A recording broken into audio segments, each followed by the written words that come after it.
Hello दोस्तों, नमस्कार। मेरे YouTube channel science study blog में आप सभी का स्वागत है। तो कैसे हैं आप लोग दोस्त? आज उम्मीद करता हूँ सब लोग ठीक होंगे, मस्त होंगे, अपना तैयारी में लगे होंगे।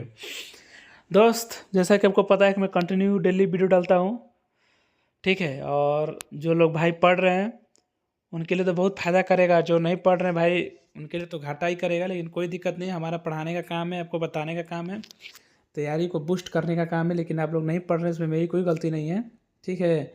बाकी आइए हम दूसरा पार्ट चैप्टर शुरू करते हैं। और इस टॉपिक का नाम है, इस पाठ का नाम है हिंदी पेपर 2 क्षितिज भाग 2, जिसके पाठ का नाम है बाल गोविंद भगत और जिसके लेखक हैं राम वृक्ष बेनीपुरी।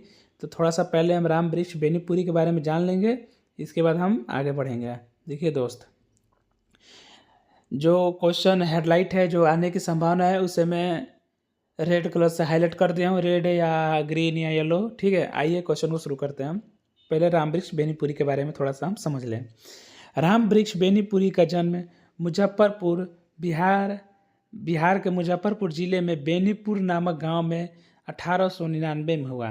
क्वेश्चन आपसे पूछेगा एग्जाम में, बेनीपुरी का जन्म कब हुआ, कहाँ हुआ और किस जिला में हुआ।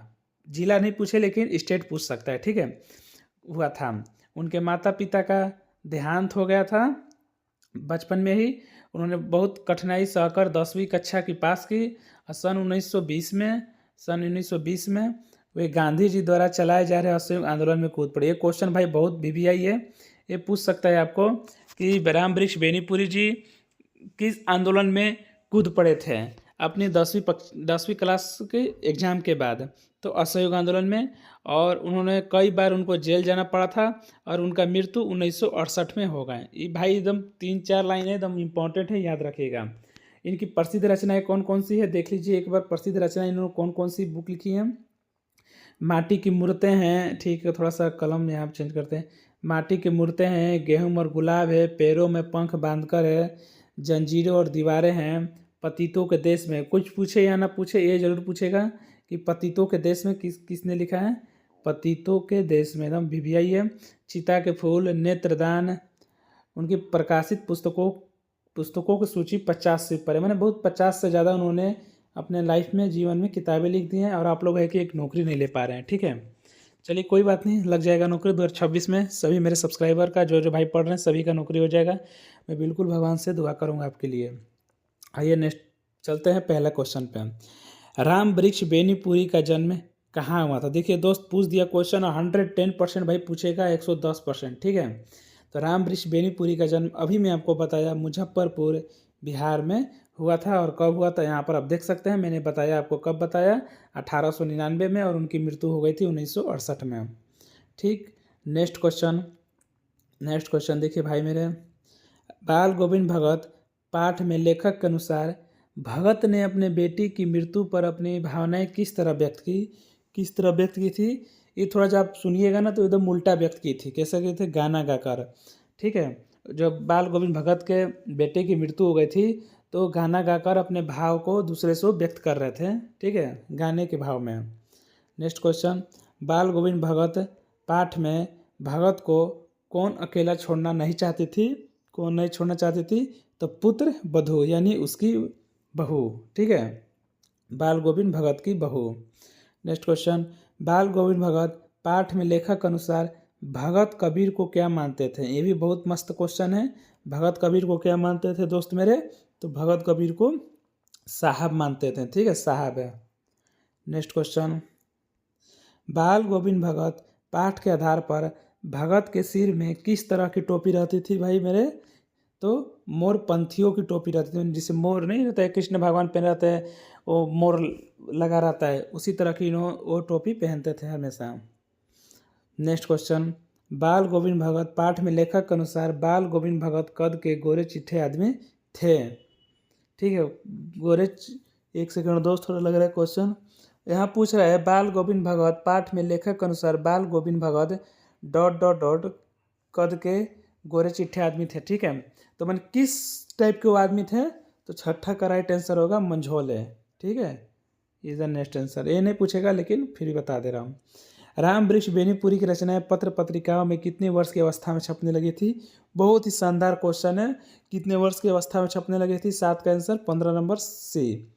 ठीक है, 15 वर्ष के थे वो, तभी उनकी पत्रिका पूरे अखबार में छपने लगी थी। ठीक है, हम लोग की तो सारा सरकार बातें ना सुन रहा है।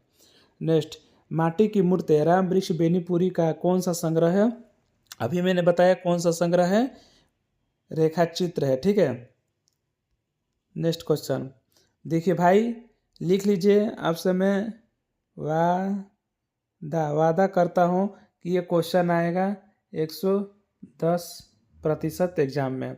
निम्नांकित में किसे कलम का जादूगर कहा जाता है? क्वेश्चन में 2-3 दिन पहले आपको ही बताया था किसे कहा जाता है।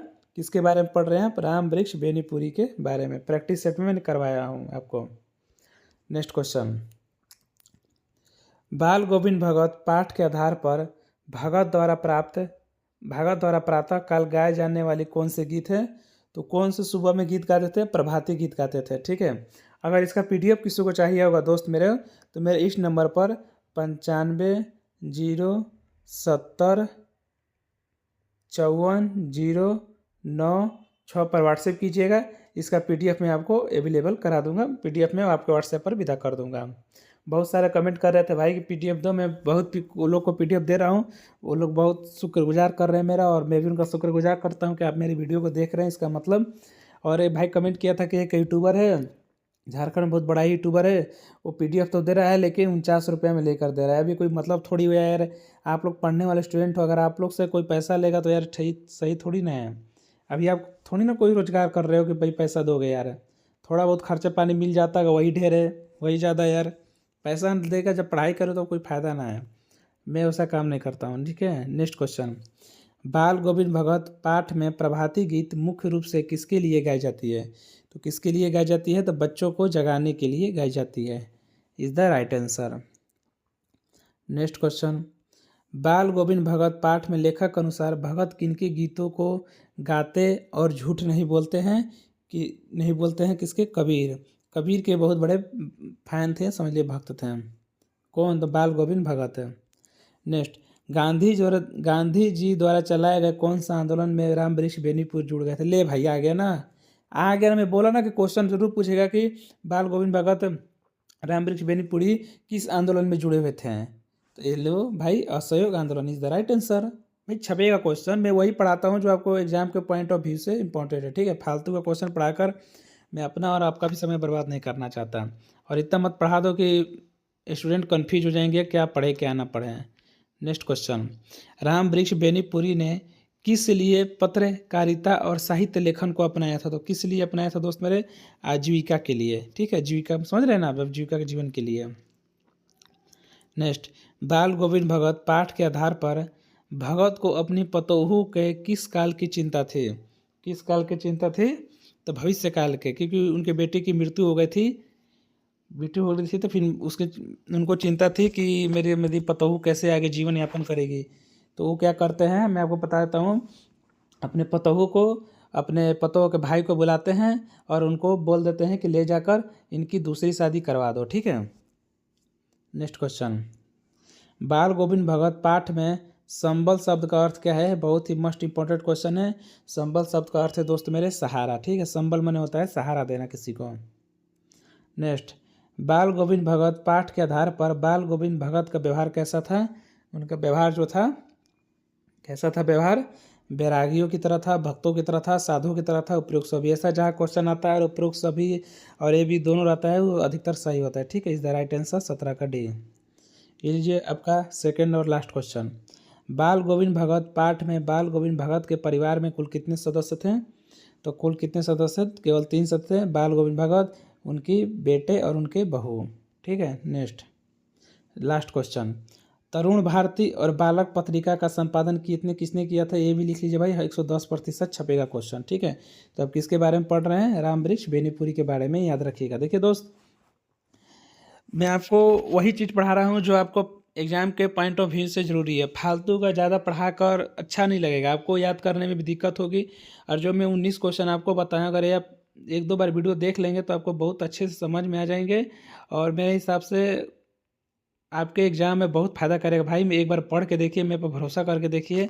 ठीक है, बाकी आपकी इच्छा। फिर भी मिलेंगे नेक्स्ट वीडियो में, तब तक के लिए जय हिंद।